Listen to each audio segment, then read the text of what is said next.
Hey, this is Todd Holland, director of The Wizard, and I'm going to start this commentary with a huge shout out to all the fans that made this Blu-ray 30th anniversary release possible. I've watched you on social media fight for this thing. You've clawed your way up this giant mountain, so really grateful, guys and girls. Thank you so much. We started the movie in Fallon, Nevada. This road was there. I have a behind-the-scenes photo setting up this shot, and poor Luke is like a million miles down the road to get this kind of compression.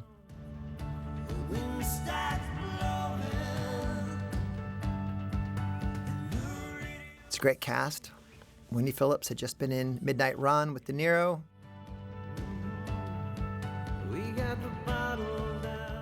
Bo is always amazing. So grateful he was in this movie. I've worked with him a bunch of times since. Mally Finn, one of the most amazing casting directors in Hollywood. She did Terminator and Matrix.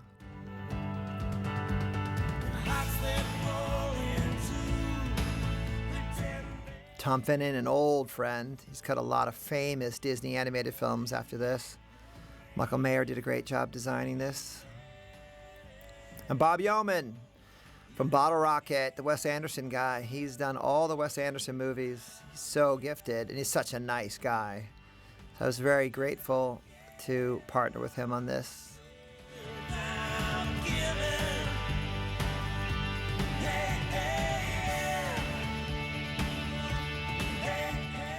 Luke was good at doing focused stuff. He's a really good little actor, but not a lot of actors can be on screen saying nothing and be interesting at this age. So God bless. Mally Finn found him, and he was the right actor for the role. Okay, I watched this recently, and I was sort of horrified at how low this plane flies over this child actor. I'm like, I don't think you could do that today. I got it. I'm on my way. And this little flyby, when the guy tips his wings, I'm kind of going, wow.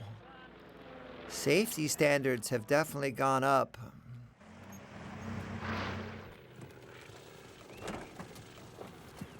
Whoa. It's funny, I do it at a different era. 1989 was my own 9-year-old kids hear the bad words. We say shit in a family film multiple times, and hell and damn, and I think there might be a goddamn in here. I don't know. It's just a different world then. 1989. Now what do you want me to do with him? Take him to his mother's place. She's remarried. Her name is Christine Bateman. She lives on the south side of town. You got that? Complicated backstory. See, you got that? We made sure we said that so the audience was listening. It's a complicated backstory with this family, as you know. So that's a little bit of ADR, called Automated Dialogue Replacement, where we add voices that give the audience important information. I am also shocked nobody wears seatbelts in this movie. That phenomenon of being forbidden to show anyone, adults, and especially children, in a moving vehicle not wearing a seatbelt on television now. I don't know when that started, but we were obviously preceded it. Dave McAllister was in an acting class I was taking. I started directing and instantly went to take acting as an actor. A lovely director named Joan Darling. My friends at Amblin recommended her, and Day was in my acting class, and I cast her in this role. He doesn't go to the river. He never even goes near the river. Okay, he stays away from the river, but I'm telling you, anytime. I mean, he could just pick up. This was one of the earliest scenes shot in the movie. I like this little moment we created in editing between the two ladies, thinking what a douchebag this dude is. Cops on overtime. Mr. Bateman, though Jimmy is a heavily traumatized boy, he has a certain fixation with building, stacking things. These little monuments he makes, I'd like to think that they mean something. I'd like to think that he's searching for a way to express himself. But you don't. This was, we built this little room into another room. We're in Nevada at this point. It's early in the movie. Sam McMurray, talented actor. When Sam arrived on location, it's hot, you're in the desert. I was in shorts and a fanny pack and a ball cap, and I went up and said, Sam, so good to see you. And he's like, hey. And he said, finally said, what do you do again? What do you do? And I said, I'm the director. We've met. And he thought I was a grip. I'll never forget that, which I think is a compliment. I like being mistaken for hardworking crew members. Small detail here, in this period in chemical filmmaking history, we would create that smoke through something called A-B smoke. You'd squirt one chemical on the thing and then shoot another chemical onto it that smelled terrible, and it created that very active smoke, that kind of sourcey smoke. It's illegal now. And at the end of the scene, Bo, all on his own, reached down and took a bite of it, and that is some foul-tasting chemical casserole. What's interesting here is what you're seeing is a scene that was meant to be like 40 minutes into the movie. There's a lot, or half an hour at least, 20 minutes easily.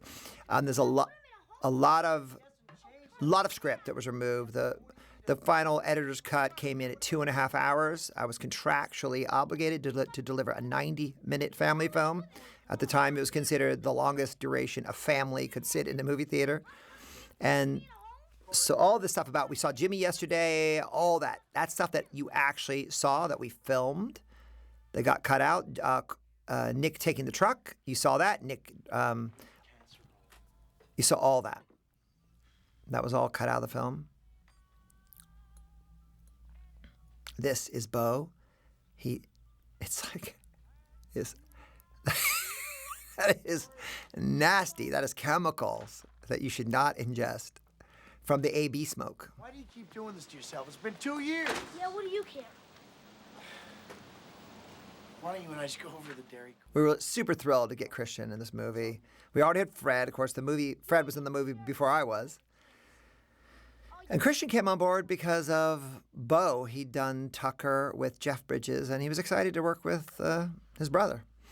And they were a good team. They're an excellent pair. What bothers me is that you seem to have no respect for me or no appreciation for living in this house. What do you care about what I do anyway? Jimmy's in a home and you don't care. If Mom was still alive, she'd be sick. Don't you tell me what I care about, young man. You care about First us. you got the car, you care steal about my us for 2 years. You steal my pickup, and now you're drinking, and I don't like All ADR, we learned that Mom is dead. And we learned that he was caught drinking, which, again, was a scene we shot. We saw Christian a little buzzed driving the pickup truck. And there's a whole bunch of stuff.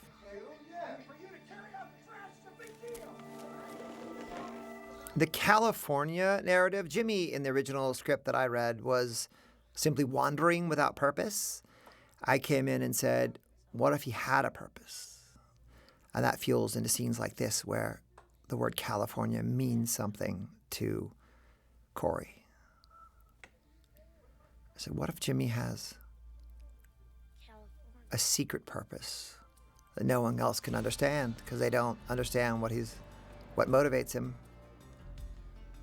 J. Peter Robinson did the score. He did a really nice job. I think he was doing the Wonder Years at the time, but I really like what he did. And it's only once in a while is it super 80s, you know? Otherwise, it's kind of seems right for the movie.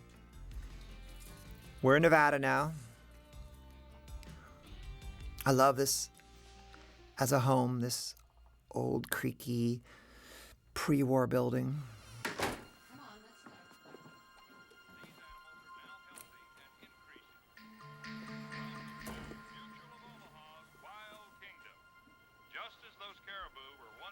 I love that Wild Kingdom clip.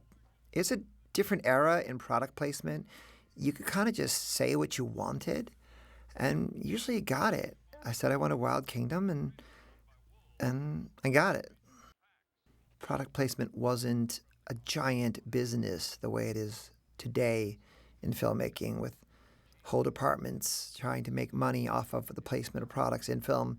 Back then, it was just kind of considered free advertising. So if you wanted Coke, you told Coke you wanted to show their product, and they'd send you some Cokes. Just you and me. What do you think? California? Yeah. Now we'll follow the cab to make certain he gets back to his mother. Yeah, California. Come on. They're together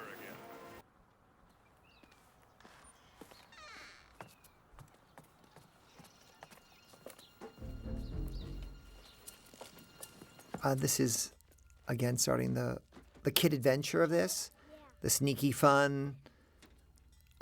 This is what drew me to this project in the beginning. Just these are the kind of movies I loved as a kid.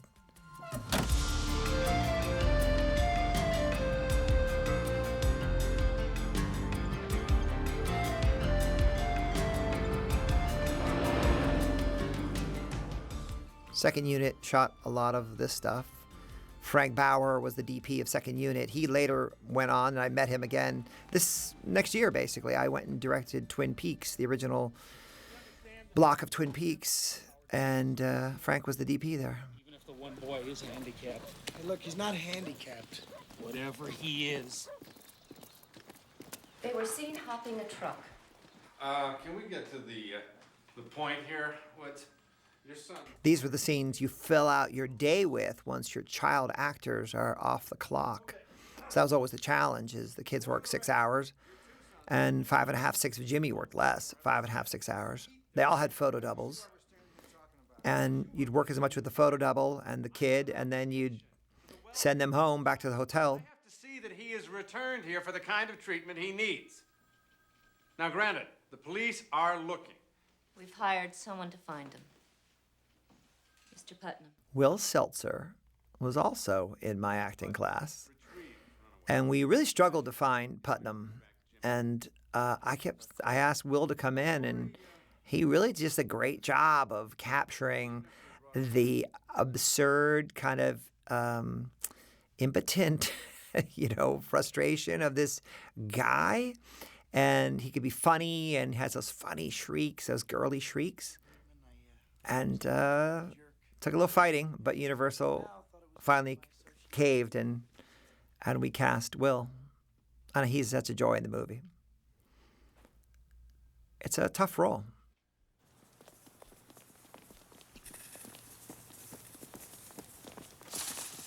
Pop, what? I want to go with you. Forget it. You can get a ride back with Bateman. I don't think so. Mr. Woods? Excuse me. Just so you know, I make my money by bringing kids in, and I don't Such make it if someone else brings them. impotent douchebag. You catch my drift, huh? So let's not be getting in my way, okay? Have a nice day. The least likely man to be intimidating. You better drop by the house, pick up some clothes.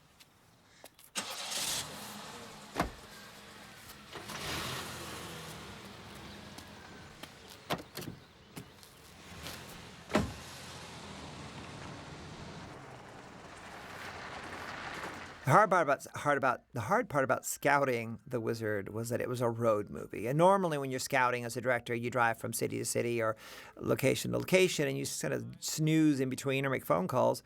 Admittedly, no one was making phone calls here because there were no cell phones. But as a road movie, you end up staying awake all the time. Every road is a potential location. Every vista is a potential backdrop because you're shooting between one location and the next. So it was kind of wearisome, the scouting of this. You could never rest. I like this. This is not in the script, the way this is shot, with him telling him to stay put, and I guess we did this on set. I like it much better than what's in the script. I like Jimmy's just Energizer Bunny. He's just on it.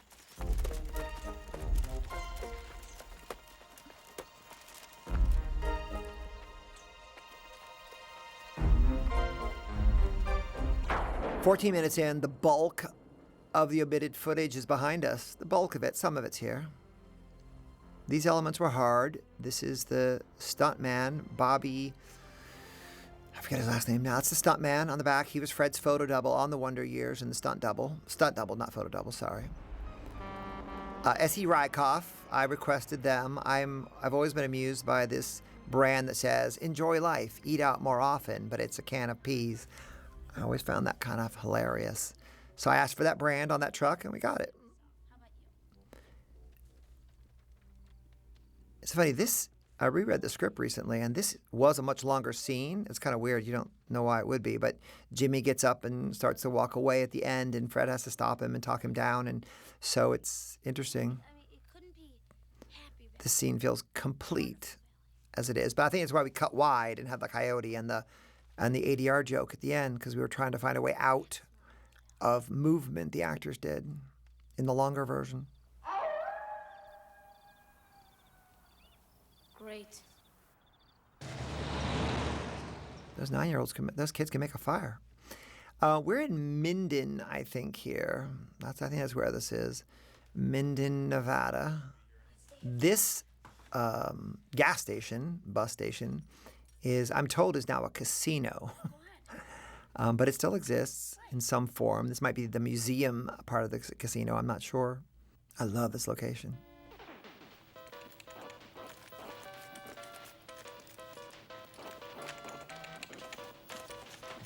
There was a whole sequence in the movie where Jimmy showed up at the small town arcade, and Corey discovered he was trying to play, and he's encouraged that the game is bringing Jimmy out of his shell, and they rush Jimmy home and set him up on the home video game, and then it's a failure, and then they all give up, and then late that night Jimmy starts playing on his own, and they realize he's good, and that games kind of enliven him. All that's gone. This is the scene we realized where we could lose all that. And this moment right here. 50,000 is where we learned he has some skills for the first time. Like he just stepped up to it and did it. So all the preamble, the long, overdrawn preamble, nobody needed it. Jenny Lewis. Miraculous piece of casting. She came in late in the process and was such a great, strong actor and such a worthy sparring partner for Fred, who was also a strong actor. So you couldn't have somebody who wasn't at Fred's level. It just wouldn't have worked. Smart girl.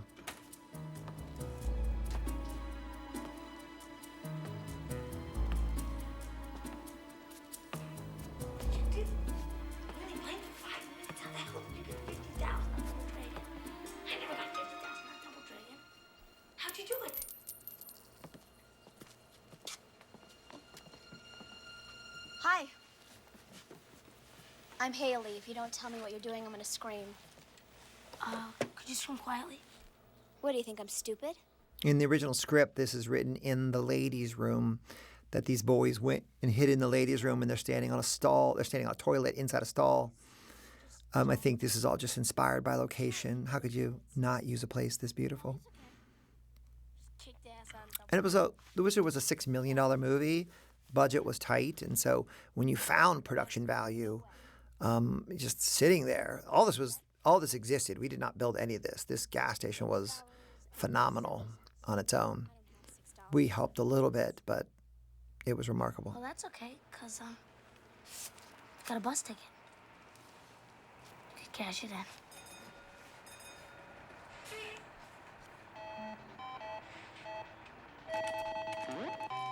And what's amazing about this casting is that I realized so much of the movie is in these three shots, where these three hold the frame for a long period of time, longer than this right now, because we're going to cut into some gameplay, but they are able, like in the cattle truck coming up, they hold the frame for a long time on their own without cutting. And there's not a lot of 12-year-olds that are going to do that. Luke's in focus is kind of amazing. I really believe he's playing it. Of course, he couldn't play the game in this for real. It wasn't. There's always lights on the game, and there's always, it can't really work while they're acting. You caught me! I didn't, I wouldn't have bet! Give me that mice! Oh, I wanted this gas station to be Sinclair, too, because I love the dinosaur logo, so that was fun. I just said I want Sinclair, and Sinclair said yes. So it's just like a different era.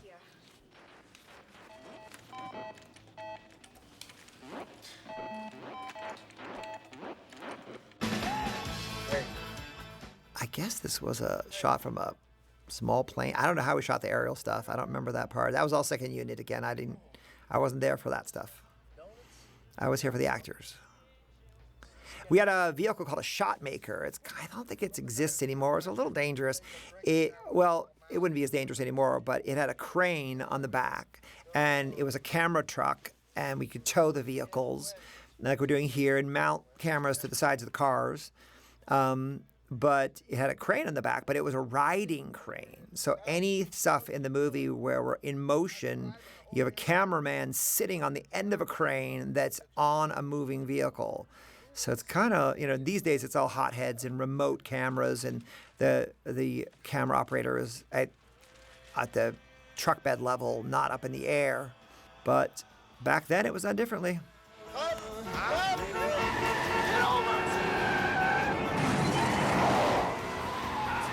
What are you doing? You lost your mind? Look at him. He's making the jump. It's his second time through, and he hasn't even taken a hit yet. He's a wizard. So he can play Ninja Gaiden, so what? So I got an idea. This was a longer scene. I don't remember it very clearly, but I read it in the script and I couldn't remember where it was staged. But there's a lot of dialogue chopped out of this scene. We just focused it on what was important. Bob Yeoman made everything look so pretty. I got it. You want to go to California, and you want to prove that Jimmy doesn't belong in a home. Do you think they put him in a home after he'd won this? I love that there's a tear out thing in the center of that magazine. I love that little bit of reality. Haley, he's what? Too crazy? Too stupid? He's sure not the genius you are trying to get to California on $27. You don't believe in him yourself. There's my Sinclair gas station. What's this matter to you anyway? It's a business deal. If I can get you to California and he wins, we split the money. Do you think I'd hang around a pair like you for my health?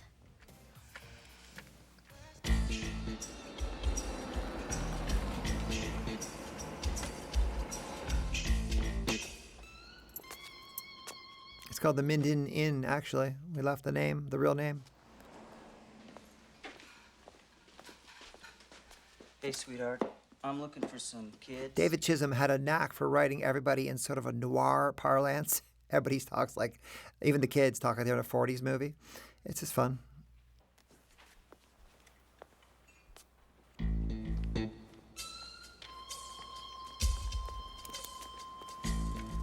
I love Will. Makes me laugh with his, like this, when this thing blows and he screams like a teenage girl. Just love all that. Didn't I tell you this is my living?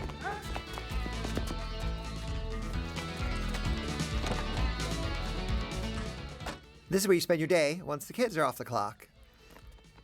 You're doing adult stuff. And that's why anybody who's writing a kids movie or a kids TV show knows to split the action between what the kids are doing and what the adults are doing. Or two sets of kids. But you have to break it up. I was watching this the other day going, didn't we break the headlight twice?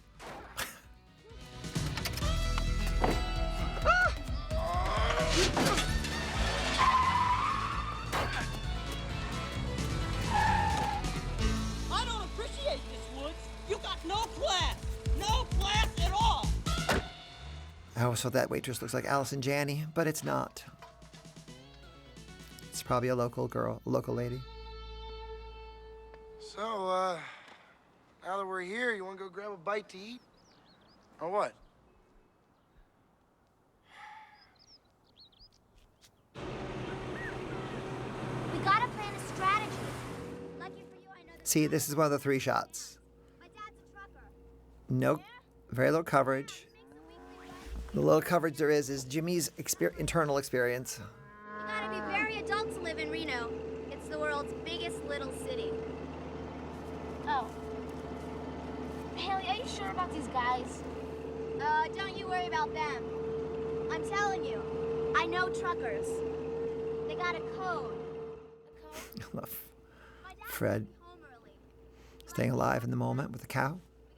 It was a nice place to shoot a movie. We were on the road a lot. There was a lot of nice terrain. Hot at times. It was May into June. No, June into July. I'm sorry. It was June into July. The whole north part of the movie in Nevada and Reno was in June. We made the transition south to Los Angeles over the 4th of July holiday. And then the finish of the movie from July 5th to wrap was all in later July. This is the shot maker at work, the crane. So the only tools we had were the ones we pulled with us on the road. Listen, kid, are we running the cash? Come on, Hilariously, we had to watch dailies every day when they arrived back from the lab in Los Angeles. They had a tractor trailer, which was not fancy, believe me, and they put a projector in it. And we watched dailies in this back of the semi with a projector, an old full-on 35 millimeter movie projector in it. And that's how we watched dailies, because there was no videotape. You didn't do things digitally then.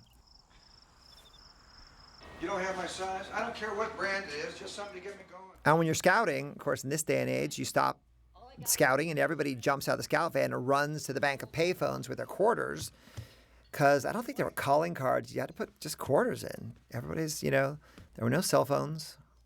So you were really off making your movie on the road, and you were not in constant contact with the world. It was kind of nice. Back of the pickup truck. I thought the old one was broken. It was. I fixed it. You fixed it?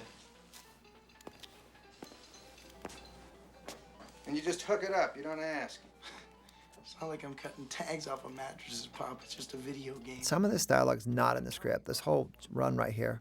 And I'm sure we just workshopped that on location. All the wide shots are always shot by Frank Briers in second unit. But I like the sense of journey we got. Now we feel like we're in the mountains. I will point out that something's out of order here, I believe, because that's the Native American guy who says yatehe to them, I think later in the movie. The one who knows all the codes. I got you this far, didn't I? Oh, I don't even know what this is. A lot of faith you got. Oh, will you stop, Haley? I mean, we don't have any money. Aren't you just a little scared? I don't get scared. Now give me the $4 you're holding out on. Love this scene. Love Jenny Lewis here. Flash 21, you stashed 4 from the change at lunch. They didn't get it because you put it in your shorts. Now dish it up. Gotta admire that girl. You're getting awful personal, And Fred, he's so good. What are you doing? You've got to find someone dumb enough to suck her. And seeing how it's too warped for you, I guess it's up to me. Wait a minute. That's my $4. All right, now pay attention. You might learn something here. Hey, I could beat you the way they were going now. Oh, there you go. Perfect. They're salesmen. Wait here. This is up north. Sometimes the interiors were shot later in Los Angeles, but this is all up north. Good. Not bad. Not bad. Thanks. You got some skill. Some? This might be Truckee. I don't know. We're on our way to Reno, so it could be. Not a challenge. Now, my brother over here, now he could beat you. Go on. You're a monster, Jimmy. You snaked him. Didn't he snake him? Look at him, he's smiling. You like this, Jimmy, don't you? Yeah, we're on our way, Jimmy boy. We're on our way. Jeez, it's gonna be night. I got an idea. What? Follow me. What? See? Those are photo doubles. I've spent plenty of nights with my dad in these things. So the hilarious part of this is that we kept dropping this interior of this truck cab, and we ended up, I don't know, the producers insisted we build a soundstage in the middle of the desert. It was a box of steel poles and black tarps, duvetine, and we built this black box, and we lit this inside this oven, basically, and shot these scenes with these kids in the middle of the desert. I do not know. I never understood why that was smart. My first AD and I did not agree with the choice, but it was kind of mandated that's where we would do it. So this is a very hot space for these kids. And there was a longer scene here, too. There was an aftermath scene where they get out and they're nursing his busted eye, and Jimmy's watching like a ghost in the dark in the background. That's all gone. Okay, we have $47.12, which I think we can double, maybe triple by the time we get to Reno. Now look, I got these power magazines to help Jimmy so we could teach him the secret tricks. So we went with the oven of the desert to the heights of the mountain. These bikers had dialogue too. It wasn't very interesting, so I can see why it's gone when I reread the script. Haley can just throw us in emotion with a look. This is all second unit. These are all photo doubles. I picked this song. I have a knack for one-hit wonders. So I loved this song at the time, and I said, I want this. This is the thing. This is the montage. And I like that it's now strongly associated with The Wizard. It had kind of faded out of popularity, I think, by the time I picked it. There was a mistake with the camera, with the second unit. They shot it with the shutter angle a little off. All this stuff is a little shuttery, and I liked it and said, okay. They apologized for it, but said, it's okay. It was not intentional.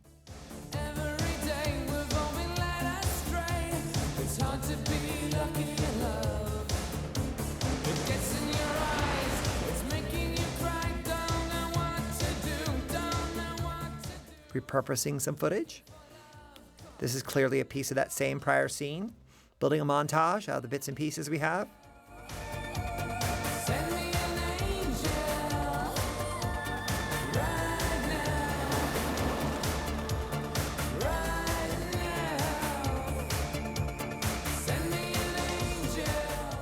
Those are the photo doubles. That's Fred Savage's photo double, and they're in a feature coming up.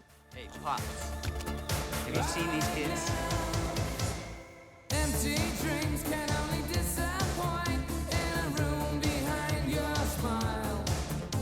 But don't give up. This is Fred Savage's photo double. He was a lovely kid, and I think that's Fred's younger brother, who later became his own TV star.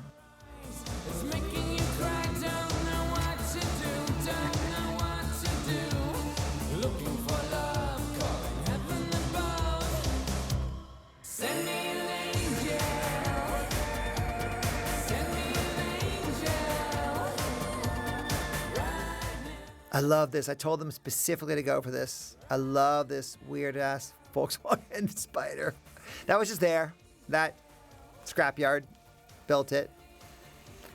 I don't know if we found these guys or we put them up there. I don't know. It's interesting. And I wonder if they stopped and got their permission in that era. See, here's the Indian guy who dropped them off in the village prior, the Native American guy. So this is interesting. You see them very peripherally. And then we rebalanced all this. So this was obviously shot as a transition into. Reading the script, it says he's taken a leak here, and I hand wrote it and shaving. So I think you never really think that he's taken a leak. I think that was my intention.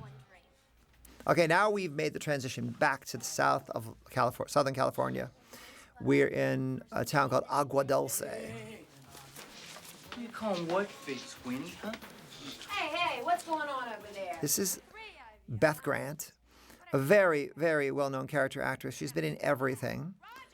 She'd just been in Rain Man, and this role was not cast when we shot this scene. And Mally Finn, I just told her, just pick somebody, send them the set. There was no videotape. You couldn't send a link. You couldn't.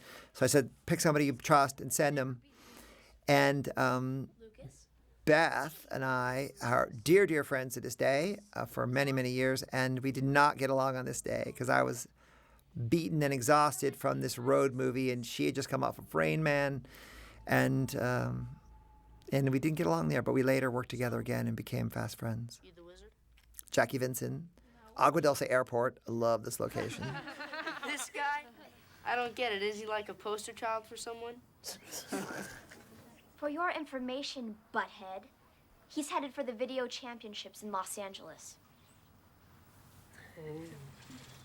Is that right? Well, let's just see how good he is then. Guys? Pick any game you want. I'm good at all of them. I have 97 of them. You know all 97 of them? This was inspired by Mattel, who actually brought the Power Glove to set to show us for the first time in a locked case similar to this. And I said, oh, we have to do that. It has to be treated like this amazing thing. The Power Glove came with the whole Nintendo package. I said Mattel, Nintendo. It was written into the script very early. I had to ask Steven Spielberg permission to use those tones. They are from Close Encounters. And I knew him from my time at Amazing Stories, and he said yes. Of course, Jackie's not playing any of this with that Power Glove. Not because it didn't work, just because he wasn't allowed to, because the game is all on tape and playing back, and he had to practice just controlling it, acting to control it.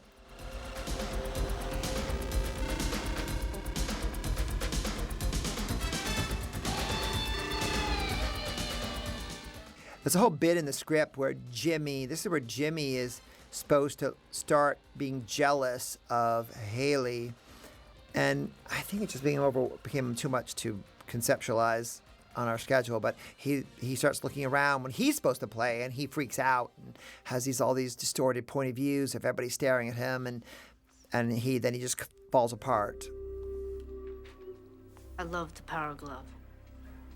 It's so bad. Classic line. It's funny, in the script, it's written as, I love Power Gloves, they're so bad. And I think that was trying to set up Fred's line, but we changed it on set to singular, the Power Glove. What? And that was a very simple setup for Jimmy's sense of estrangement from his brother. I love all these people carrying large suitcases from their Cessna twin-engine, single-engine planes.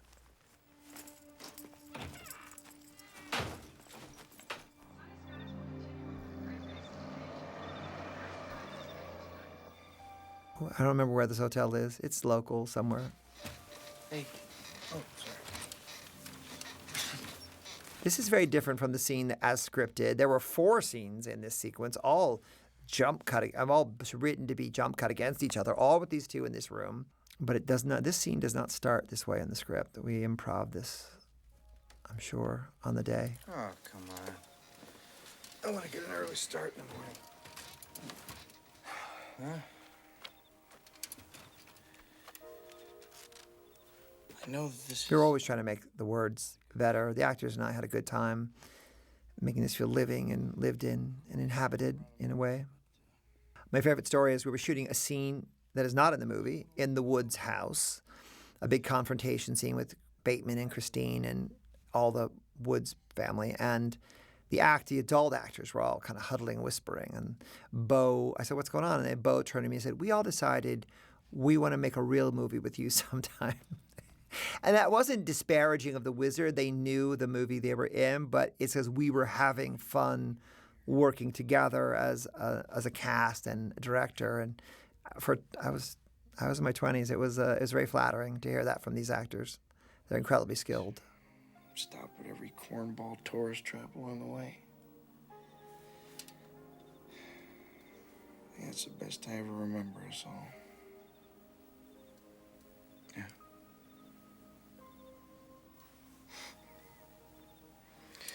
Jennifer was a kick, huh? She and Jimmy together, they both go nuts. Oh, I'm tired, Nick. It's late.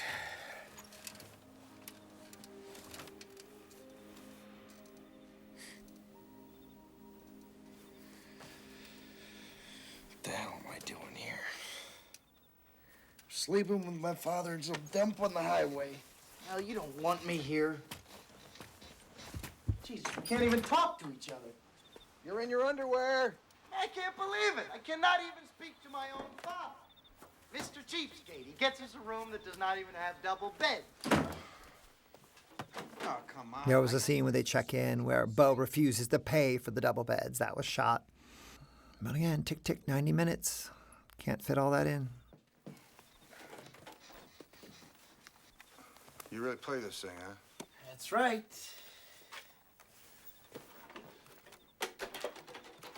What's that one called? Teenage Mutant Ninja Turtles. There's a bit of Lost in Space in there. Lost in Space was a real touchstone in my childhood. It's mentioned, you hear little audio clips of Lost in Space twice in the background, once in the upcoming Body Shop, I think, and here. I just love it. It makes me so happy. No, shut. Tom Finnan, my editor, was a lovely, lovely partner on this movie because there's so much rethinking and removing and thinning and, really it was a puzzle. What does the audience not need to know that you thought they needed to know because you put it in the script and you shot it? But now, what do they need? And there's an old saying in Hollywood, there's the movie you write, the movie you shoot, and the movie you cut. And if you're on the right path, they lead up to the same emotional result, but they are very different movies. And you have to let each one be what it needs to be in the moment. You can't hang on to the movie you wrote when you're cutting, or you'll shoot yourself in the foot. We built this little fake interior of that place. This is a drive-in, kids, for people who are too young to know what this is. But even then, it was derelict. So in 1989, this was a derelict drive-in. This was up north, though. This was not in Southern California. He stings. It means he hasn't gotten better. Listen, Jimmy, you lost yesterday. There was one loss. One guy. Will you listen to me? See, this is what he does all day. Nothing.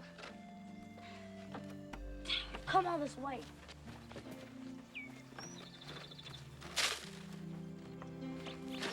Jimmy.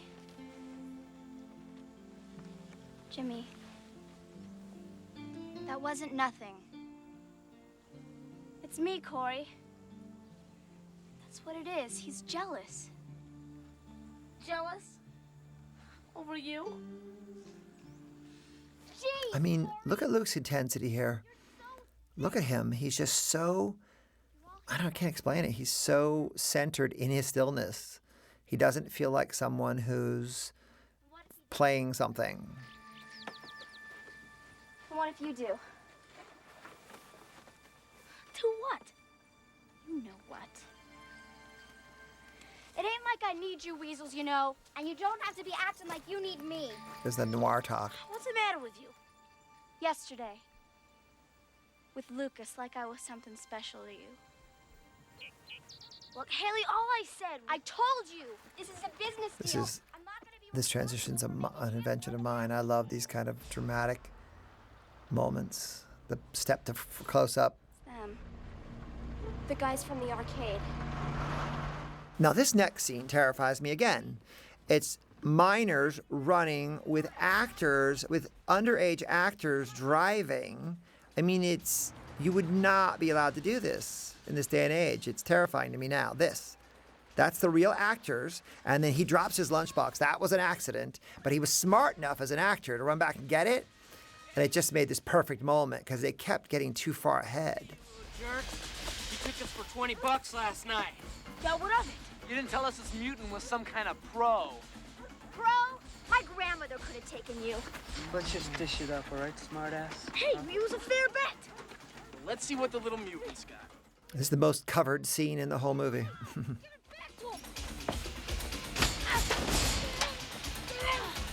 the hell is this?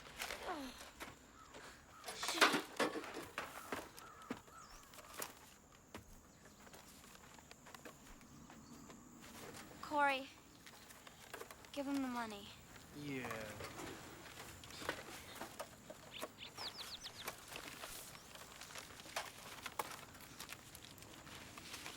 This is for interest, dork. You go ahead. You have yourself a nice day. Thanks, kids. Sorry. Thanks for the hat. Little ADR, in case you missed that they stole the hat. Thanks for the hat. That's a long take for a bunch of underage actors. I always wonder what he had in that thing. A long master. It was her. This was all written to be in one location, and we found this amazing interior of this projection room. And I split the scene and set the rest of it here, get them out of the heat. And it was just this projection room with I stole one of these little speakers. I have one of them. There was a giant pile of drive-in speakers with the projectors and everything. It was amazing. This is all there. We didn't do anything to this location. It was weird. 'Cause she didn't go downstream at all. She just died. A few feet of water right in front of her. It was really hard for Jimmy. For Nick. Who's Nick? My brother. He was supposed to be watching him for Christine. Nick and Christine didn't get along too well.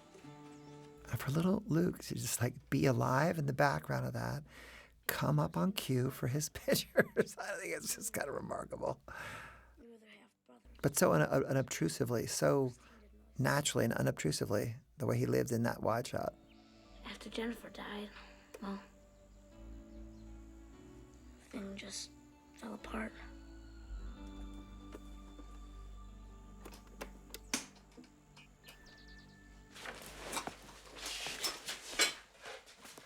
Where are you going? Where are you going? I'm gonna go find a telephone and call my dad. You're quitting? You can't quit, not now. Look, the contest is in 3 days. He hasn't even won half the games Lucas has. I mean, look at him. It's over, Haley. You're a quitter, Corey. Dialogue got rebalanced. Some of that, the way you looked at me with Lucas, that was all in this scene right now. And we pulled that, we rebalanced that and shot that in the prior scene. Great.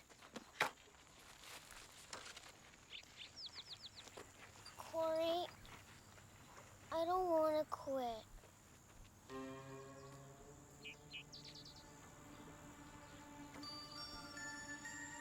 Jimmy! Oh, you want to play? He wants to play. You're not quitting here, okay? Oh. I love the kid in this scene. The cast is his. We didn't add it. Have you seen him? Does he dress like you? No. Well, then he couldn't be too much of a case, all right? Putnam picks on a kid in a cast, and he gets bested. Listen up, fruit fly. It's time to get real. 2 kids. One is 9, one is 13. There's a girl with him, and they've been hanging out in arcades. Have you seen them? I wouldn't tell you if I knew. It's nothing. Now, there is a large scene between Christian and Bo that leads to this, where Christian takes the keys and throws them out of the car, and they have a whole confrontation about the past. And that is why Bo is so revved up in this scene and so aggravated, because he's not dealing with his emotions.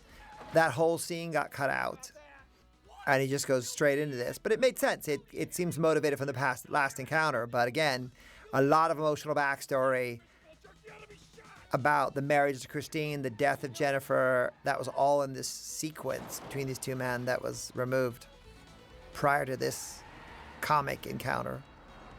I love this dude who just sits there and watches stuff. That was the guy, when I was location scouting, that was sort of like the guy who just saw me walking around Fallon, Nevada, this dude by Pickle Barrel. He looked at me and said hello, and I said hello back, and he just looked at me and said, "You scouting locations?" I could not believe this man in this small town just asked me this incredibly Hollywood question. Now, destroying cars is a tricky business. We didn't have a lot of second chances, so we had to shoot this in sequence. There weren't multiples of these jacked up cars. We slowly destroyed each of these vehicles through the course of the movie and had to shoot that stuff in order.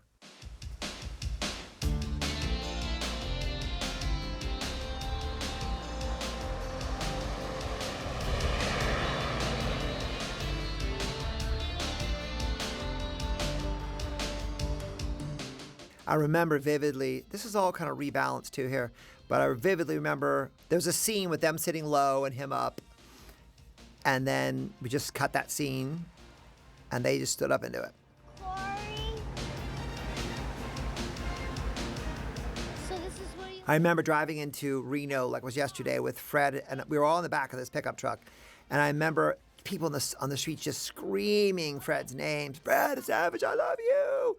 And this 12-year-old boy just heard it all. You couldn't miss it. And he just washed off him. Now look, this is gonna take a lot of quarters. I gotta find someone. A friend of my dad's. There was a scene. His name is Spanky. That's all from a scene that was chopped out. And this is the jump cut too.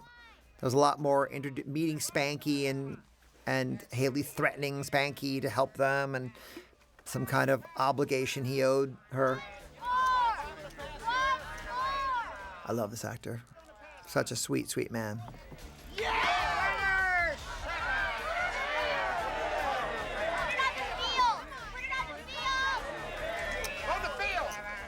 The one thing about shooting in a casino I discovered for the first time in my career was that people in casinos do not care that you're filming. They will not move. They basically do not watch. They're not that interested. They're interested in gambling. Also, I got to use Universal's money to play craps because I had to learn the game. I never really got good at it, but we went out to the craps table one day and they tried to teach me how this game basically works, but it's super confusing. I couldn't tell you to this day how it works. Can't be betting with kids. And in fact, you're not allowed in casinos with kids, even to shoot a movie. So it always became problematic. We had to have our little corner that wasn't actually casino space and where you could see the casino. You know, it was really problematic for us even to make the movie. $10? He gave her the $10 in the scene that was cut out. Okay, level 7. Let me get my food. Hi, this is Karen, Nintendo gameplay counselor. I don't know where we shot this. This is just some standing set in a warehouse somewhere, I think. There you go, updates. Nintendo game playing. This is Rick. How can I help? But our training montage. My name is Haley, and I've got a wizard who's going all the way to the championships in Los Angeles. Is that so? All I need is a little help. Okay. So I say this in the interview part, but Luke became very unhappy during the course of the journey, and he hated these oversized clothes that he was wearing because oversized was in at the time. And I promised him, I had to sit him down. He was crying. He wouldn't come to set. I said, when we get to Reno, you guys will win money and we'll buy you. In the story, you'll be able to switch to a smaller shirt that fits you. He did not like the oversized clothes. And so that's what happens eventually. Here in Reno, they win money. And the rest of the movie, he's in a much smaller blue. But the plan was to be in this oversized stuff to the bitter end. And that was not going to work for Luke. And so we made a deal. And I kept my promise. I think there's an actual hotel room in this casino. I don't think we built that. So we didn't have the money for one, but...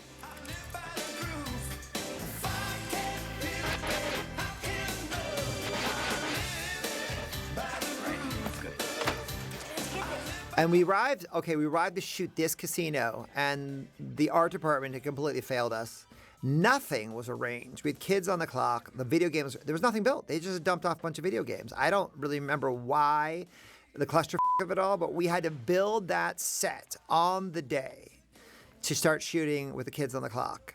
It was very stressful, and half the games didn't work, and so you had to figure out which ones could face camera, and because we had this space next to the casino where you could see the casino in the background, but it was not legally in the casino. And that's the only place we were allowed to work. I absolutely love this bedroom, though. It's fantastically bad. Look at that. It's amazing. That would cost you some money today. Next.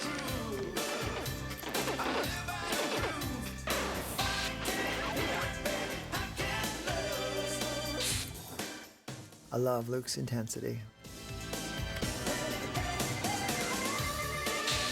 Super Mario Brothers 2. Starting out with Square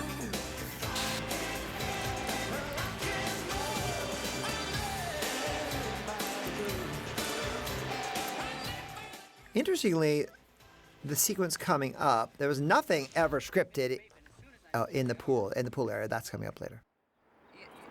Mrs. Bateman, you forgot to tell me that your ex-husband is a maniac. You know, children are one thing, but with maniacs, I get more. No, they're crisscrossing around the state. They're playing video games. Well, that was Will ad-libbing. The line ends much earlier. Shit! Goody, you see? The best food at the airport. I'd never come to a place like this. What's wrong with this place? No. A lot of this is ad-libbing, I think. I like that reveal. A lot of stuff's trimmed up in this sequence. You see a lot of machinations with Putnam, and he's watching from a side area through a window or something. I forget how it worked, but he's watching from somewhere as these two confront the boys in the corner with the hat. And then he confronts Luca. Then Putnam confronts the boy and gets the information about Haley, and he takes somehow he gets the bus ticket from these guys. But I don't know why they would have it. Mister, we're kind of in all sizes. Excuse me. Excuse me. You mind if I ask you where you got that hat? Yeah, I This might. kid always seemed slightly stoned to me. I got it from Mora. What's that? Nice hat.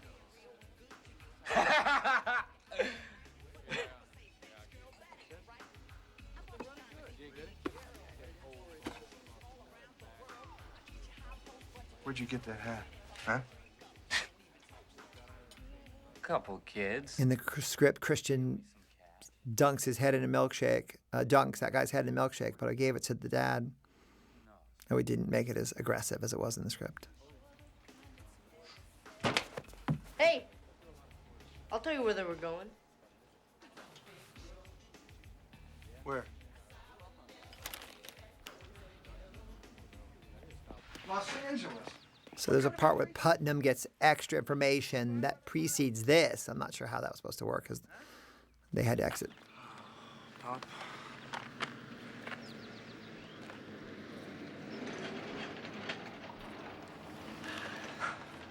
I'm gonna go have a seat.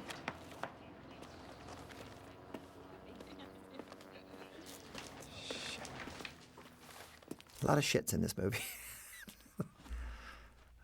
It's kind of, you could not do that now. Okay, now this is we lost the location, and then we're literally en route, the whole company's en route to the airport to fly back to Los Angeles on July 2nd or 1st, whatever it was. And there was this tiny little restaurant with literally 8 feet of grass. And they said, that's where we need to shoot this scene. And I'd never seen the location. I'd never scouted it because I scouted someplace else that fell out. And so I arrived like 10 minutes ahead of the company and figured out how to do this scene. And we had these bags of stuff with us because it was originally some other milkshake mustaches or something, but it was never real. But this is where we changed the clothes and they went shopping. This is where the shopping took place that allowed us to get Jimmy into more tailored clothing. In Los Angeles. No, don't meet me there. I'll have him before you ever get there. Second unit. Mrs. Bateman? Mrs. Bateman?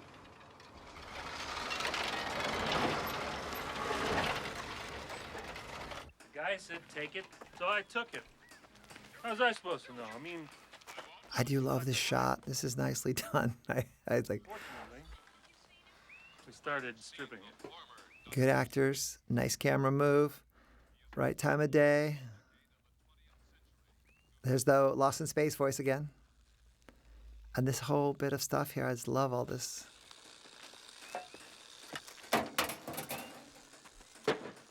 I love the seat that comes in. Then it falls over. I know, I just like that. That's some simple filmmaking, but it's very effective. Then there was a whole thing where Putnam walks into the casino. He talks to the valet and there's all this stuff. That's all gone. Now that dude in the blue shirt back there in the back, he was at the craps table when Spanky was playing. I'm going, clearly we shot this on the same day.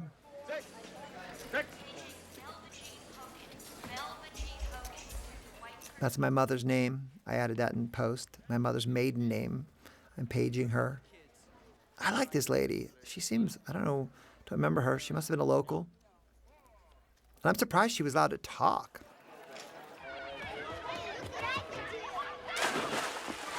There's nothing scripted there's nothing in the script for the pool, but I guess we were inspired by location, and I love this dude in the Speedo, just to break it up, because we were in the casino a lot in the script. Can I help you?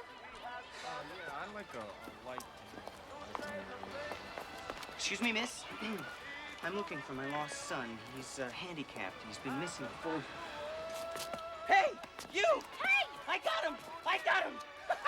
Where is he? Where's who? Don't give me any lip, you snot. I've been following you across 2 states. I'm being paid to bring your little brainless brother back. Now point him out! Mister, you'll find your other son in the arcade. I hate you. Haley! Agent, Mr. Orson, Raven,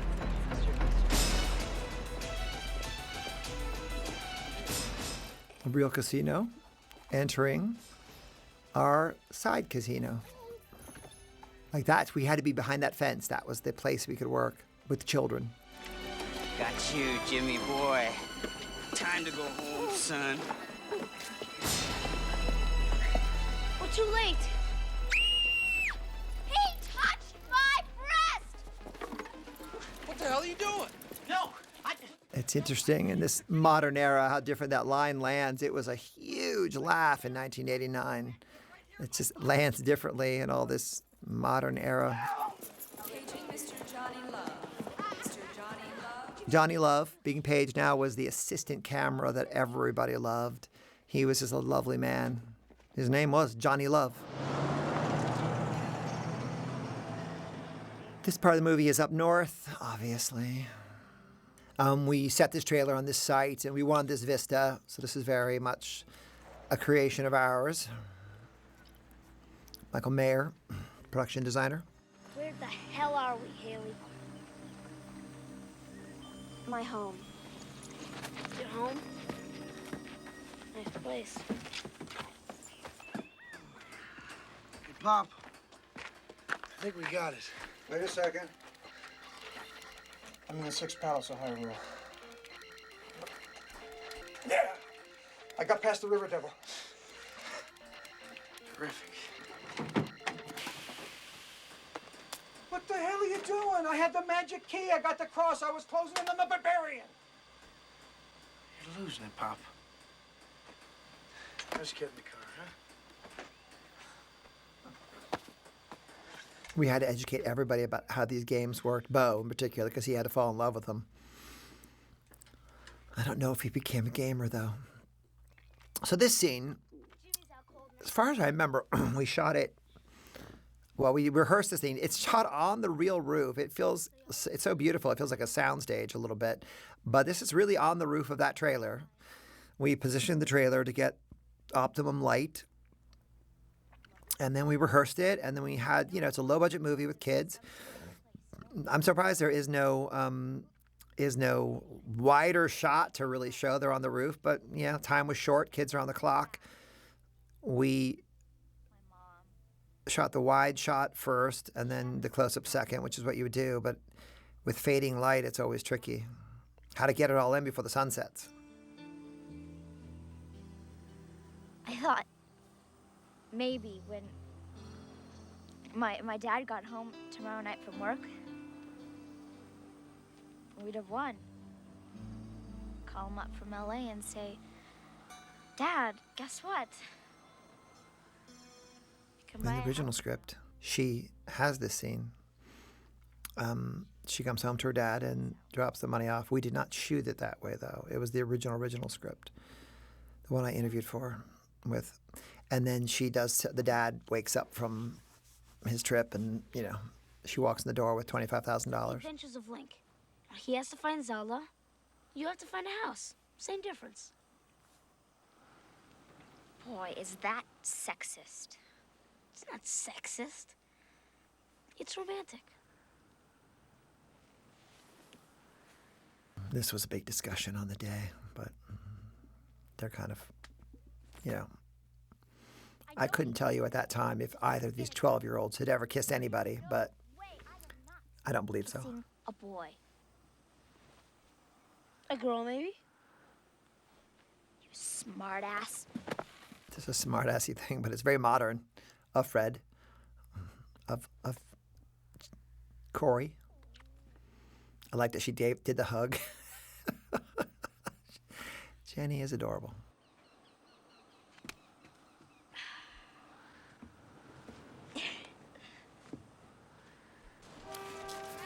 Yeah, information. I'm looking for Brooks, Reno, BROOKS. I touched her breast. All right, that's a payphone, kids. And the man is talking to a lady called Information. None of this exists anymore.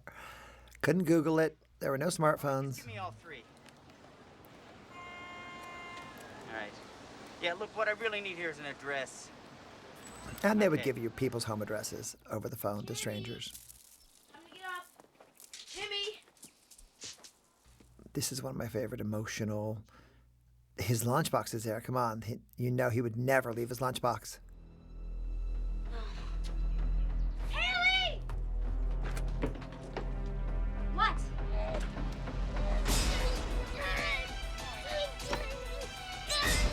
Jimmy! Stop! Please! Stop! Jimmy!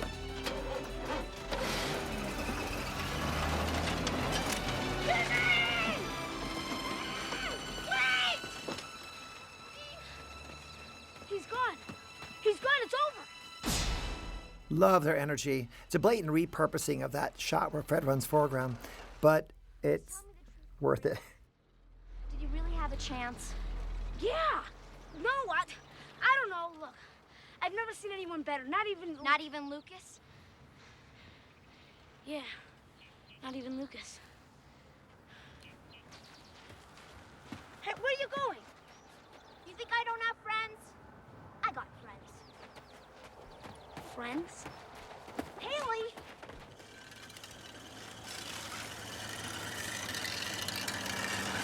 All right, there's some second unit brilliance in here. Look, this child is not wearing a seatbelt. I was shocked when I watched it. He's not wearing a seatbelt. What is happening? It's just a different world. It's crazy. I mean, we are towing this car behind a camera car. So if they should be wearing their seatbelts just for that reason alone, they're in a real moving vehicle. For their own safety, they should be wearing it. He's not really driving, though, so there's that peril taken away.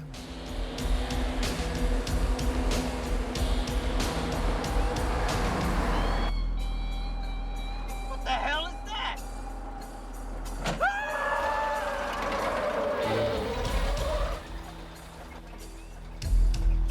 That's Bobby, the stunt double, I'm sure, the stunt man in the back seat. He's a very small man. I do admire how authentically dirty this car looks, too. It's hard to do, really. All right, I want all your driver's license numbers. Every one of you, I want your driver's license numbers. So you touched her breasts, huh? Oh my God. All right, let's not lose our tempers. It's very hot.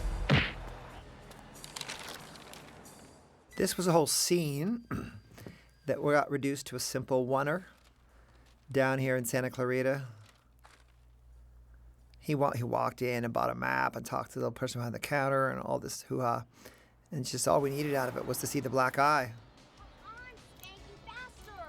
Now we're definitely approaching LA.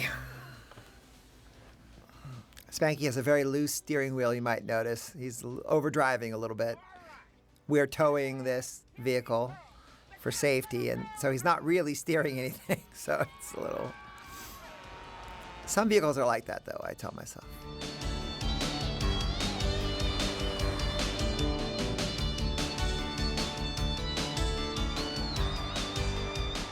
A very different Universal Studios than it is today. There were a lot more scenes here, too. There's a lot of stuff with them trying to get through the ticket counter. And Haley, they don't have money because if you've been to Universal, you know you don't get as far as they get without paying. And she does a whole, look, it's Michael Jackson kind of thing. And everybody looks and runs, and they run through without paying. We just skipped all that. We shot it, but we skipped it in post. From 3 finalists, 1 champion. Who will survive? This got added late to the script, but there's the registration guy, and is a man named Lee Ehrenberg. I went to UCLA Film School with Lee. He was in the acting department. And I thought of him immediately for this role because he's kind of nuts. He was able to make this a memorable little moment just by being himself, his crazy self. He knows Ninja Gaiden. We're in. It's great. You're in. Fantastic. Pin this to his back and hustle it on in there. You're blowing it. You're late. Move it, move it, move it! And the clock moves. And now we're in the Cal Arts Auditorium. It's just a weird modular stage that you can raise and lower the bits and pieces of it to create this cubicle kind of thing. It was kind of perfect for us. My vision for Video Armageddon was always this derelict spaceship from aliens, you know, or had been grounded and overtaken by some alien presence. The conception of that got too expensive with the alien aspect of it. So what the sinuous tendrils of this alien sort of ended up becoming this much more affordable blow-up balloon thing that runs through the whole set. You can see people holding. It was this new kind of balloon system that kind of gave us a lot of color and value. But was not as expensive as the original design. Michael Mayer was able to give me the spaceship I wanted, so that's good. I was very happy with this. We gotta beat. Whoever it is, they're good. It's Lucas. Yeah. Hey, it's the wizard. I brought my friends too. I wanted to show them perfection. Vision Streetwear, I think it's notable. No, it's notably famous for being in this movie because we wore so much of it, but they kind of gave it to us, I think, for nothing. I never heard of them before this movie. Skaterwear. All right, last and final round. Come up here, my little beauties. All right. Oh, okay, Jimmy, this is you. Okay, stay calm. Remember all the stuff you learned. You know this remember about game. all the games. Remember where to warp on the boards, okay? 20 seconds. Remember? Go. Go get him. Concentrate. Go. You can do it. You can do it, Jimmy. Just go on. Come up here, my little munchkins. Get your 10 little seconds. bottoms up here. 9, As we move into 8. the final. There was so much to figure out, the logistics of all this gameplay that really wasn't worked out in the script. It couldn't be. No script could work this out in detail and still be entertaining to read. But this was the section of the script that was originally written to be in like a hotel ballroom with a bunch of televisions in an elegant curve. And I said, no, that's not the way to end this movie. That is not a competition worthy of this journey. This has some scale and some spectacle. And that's when I invented Video Armageddon, all inspired by James Cameron and Aliens.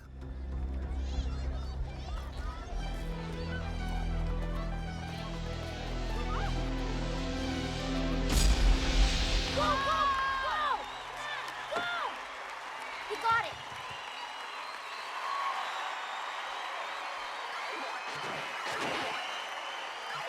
All right. Who is going to win the 50,000 smackaroos? Oh, terrific. Oh, 10, 9, 8, 7, 6, 5, There was a bit in the original script where the ref somebody trips over the cord and Jimmy's game is unplugged, and then they realize even though his game was interrupted early, he still beat Lucas. That all got taken out. Ladies and gentlemen, the winners are 169. Number 169, Lucas Barton. You're out there. I wonder where you'd all gone. 255. Number 255, Maura Grissom.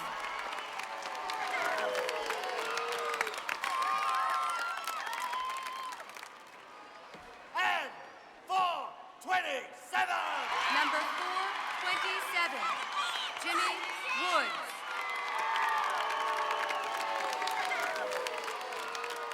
Jimmy! Wow. Ladies.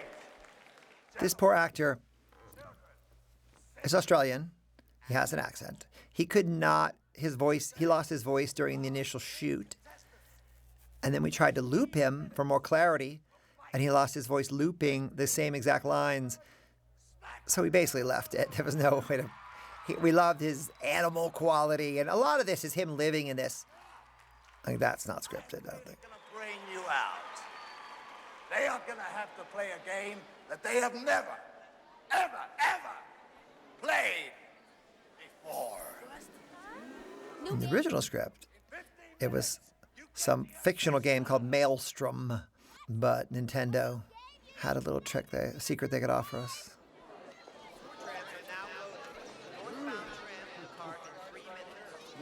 I love this bit.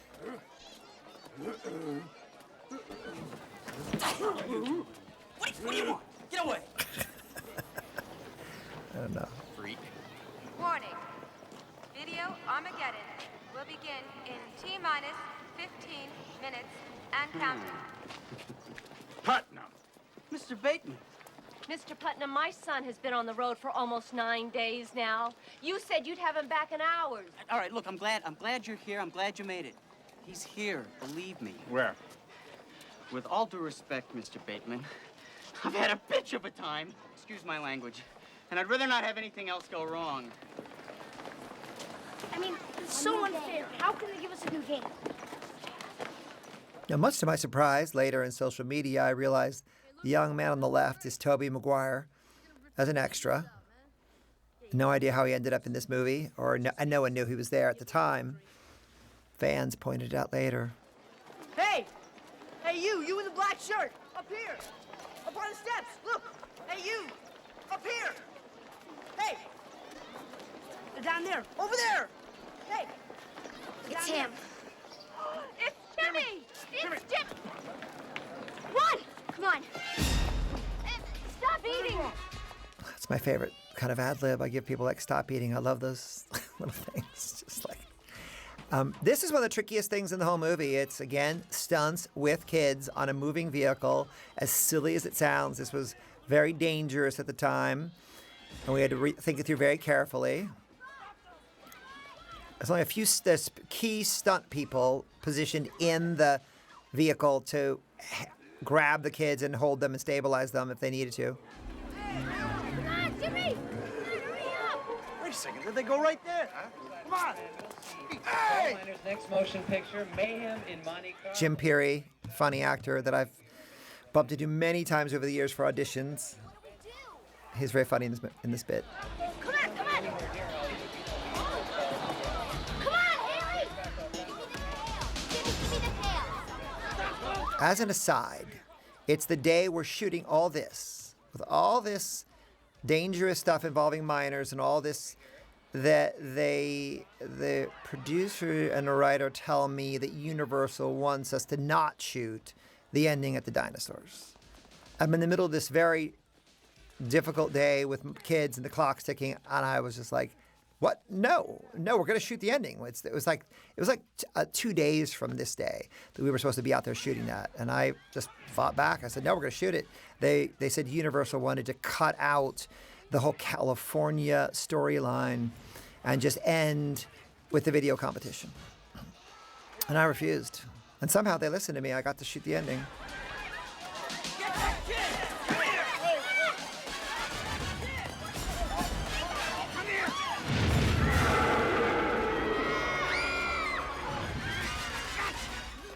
I'm pleased with all this coordination of elements coming together here. And here's my other big notorious misstep.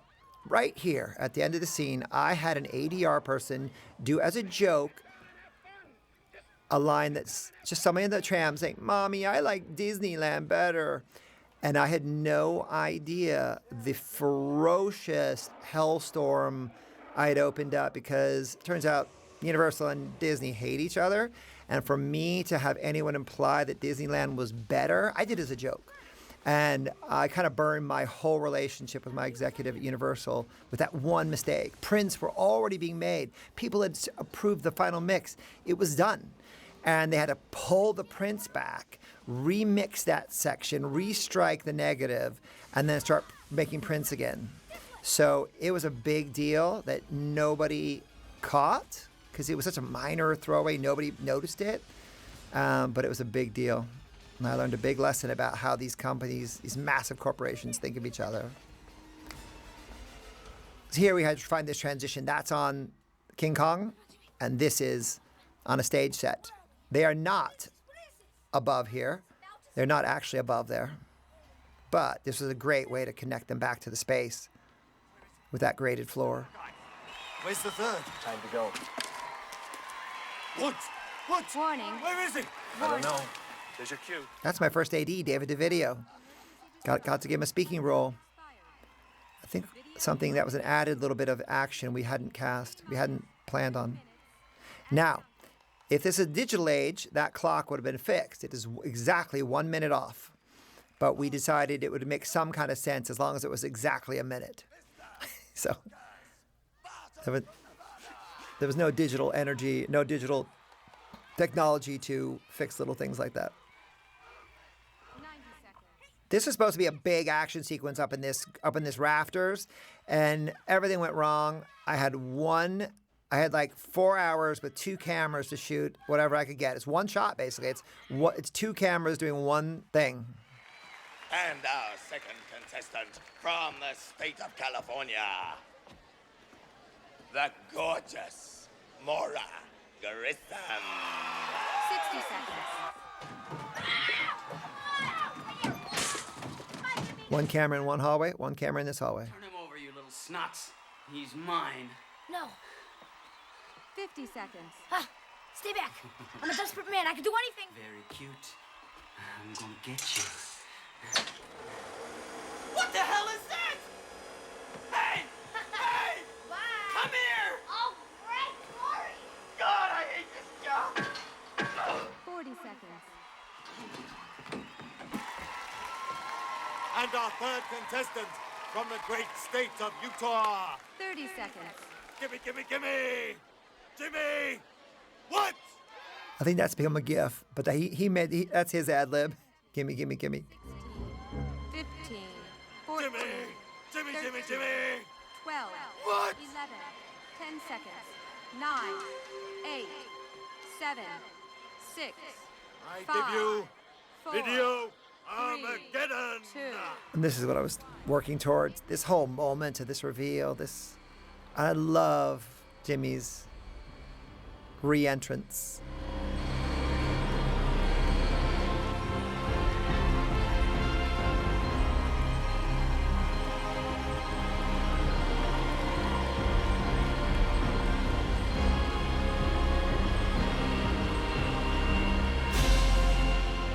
He's just so sweet, benign.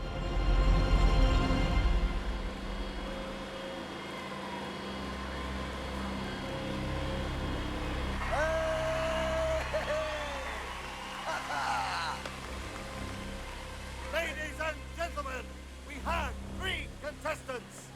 1, 2, 3! So I give you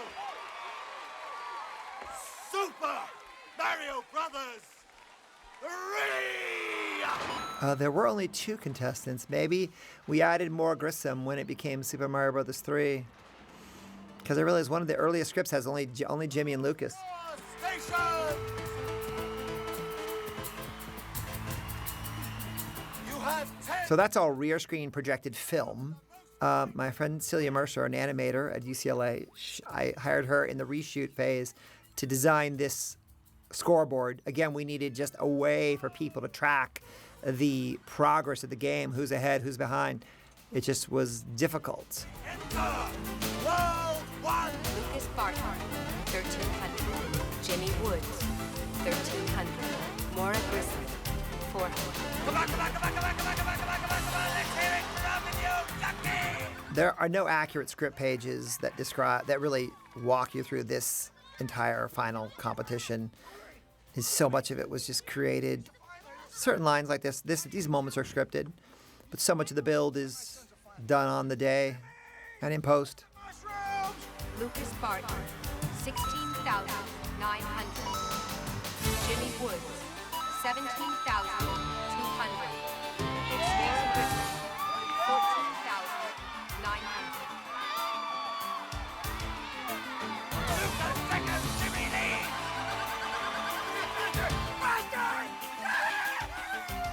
He's a changed man, this guy. Kidding.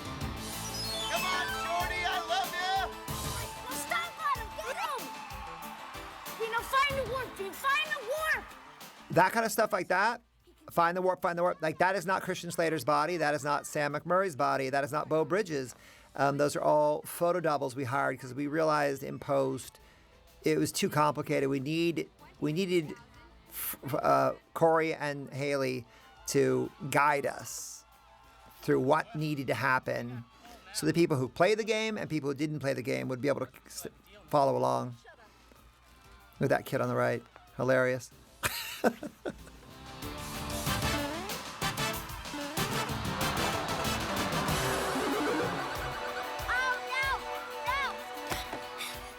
All this is, that is not Christian Slater. Calm, okay? Stay calm. It's the only reshoot we did for the whole movie were these guiding bits and the animated scoreboard. And starts over in World 2.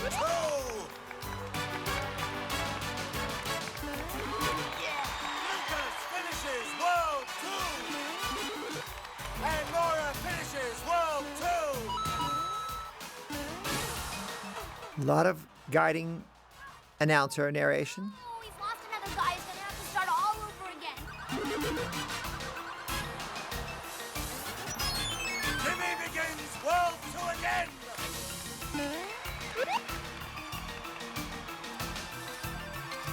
Lucas Barton, match. 52,520.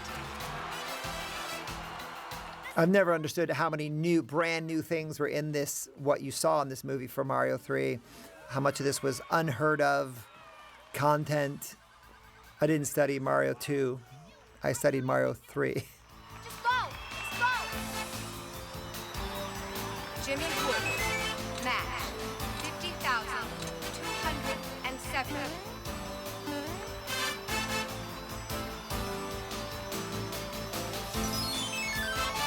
Lucas Barton, 59,080.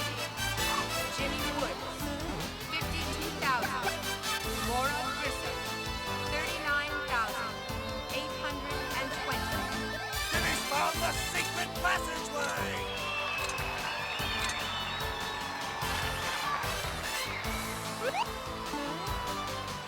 That's the magic flute. Use it. Use it. It opens the warp. I showed my daughter this, my 9-year-old kids this last night, and they were like, how does she know that? She's never played this game. And I honestly could not answer that question. Yes, it's in the warp. Jimmy Woods, 66,820. Lucas Barton, 69,180. Maura Grissom, 47,500. She's out, she's out, she's out. Gameplay will terminate in T-minus 18, 17, 16, 15, 14, 13. The woman doing the voiceover for the countdown, she didn't really understand the mother quality of it all from Aliens, but she did a fairly good job. She didn't really understand how to do the countdown thing. I went over it a bunch of times with her.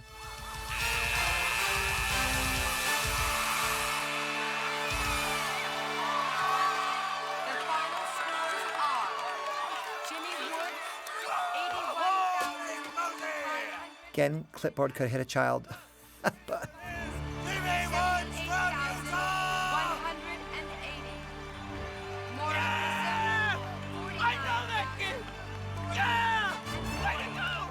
There was another little scene at this point in the movie where they confront Jimmy. They congratulate Jimmy, and someone tries to take his pail, and he has a fit, and everybody realizes nothing's changed. He's just as sick as he always was, and gratefully that scene is gone because we lead from this nice warm look. He finally looks at Haley.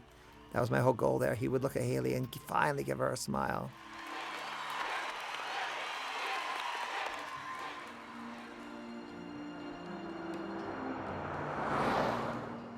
The tree is dead, if you notice. It started out with leaves. Well, it was pretty remarkable.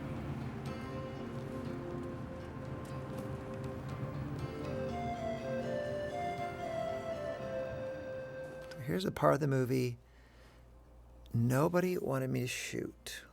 Not Universal, not my producers, and not my writer.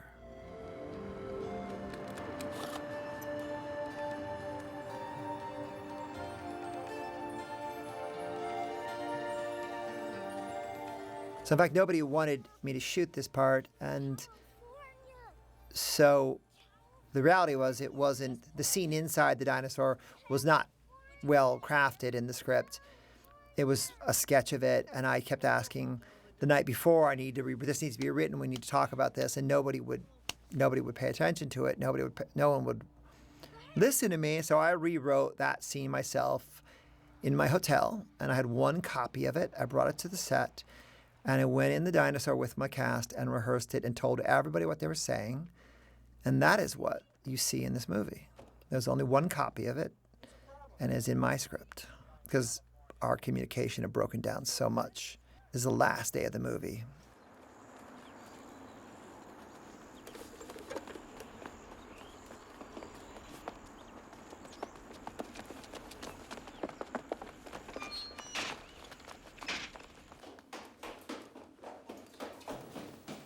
I went to visit this recently with my children, and there's not a scrap of Wizard anything in this dinosaur. It's much more cluttered now, too. It's kind of elegant right now. A half gift shop, half museum. The theater's still there. The little puppet theater's still there. But it's kind of buried behind racks of stuff. Jimmy. Here's the script I wrote.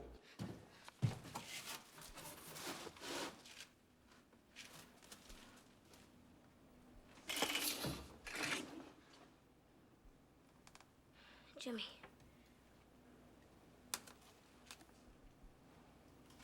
Jennifer.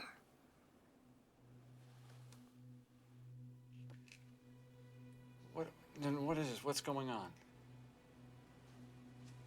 It's all of us. It was taken here.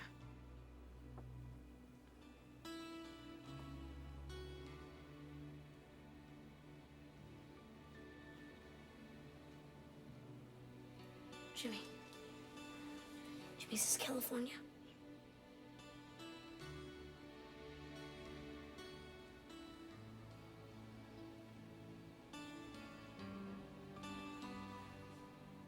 I guess he just wanted to leave her in a place where she was happy.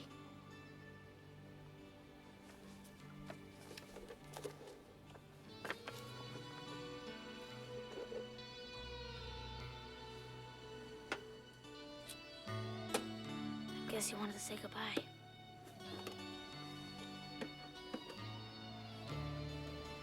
Jim?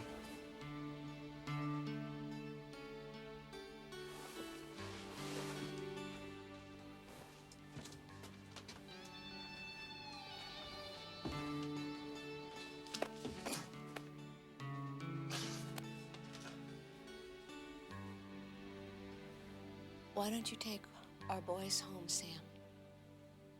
That was changed on set that was a Bo line. Christine, I'm taking my boys home.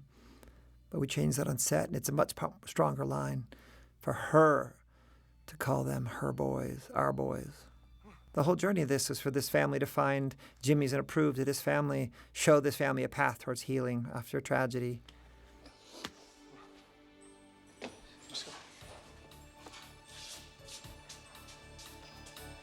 And I have that lunchbox at home.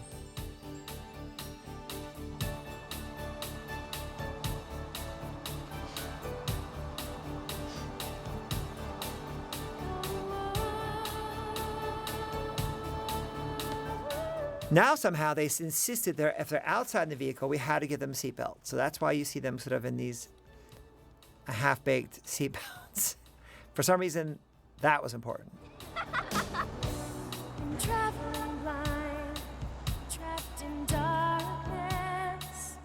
My next-door neighbor in Los Angeles had written the song She's Like the Wind for Dirty Dancing.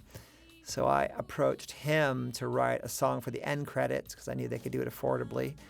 And that's what the song is. Laura Cody and Stacy Weidlitz wrote this song. But I'm turning around 'cause now it's my time. I'm standing on the edge of tomorrow, leaving far behind my yesterday.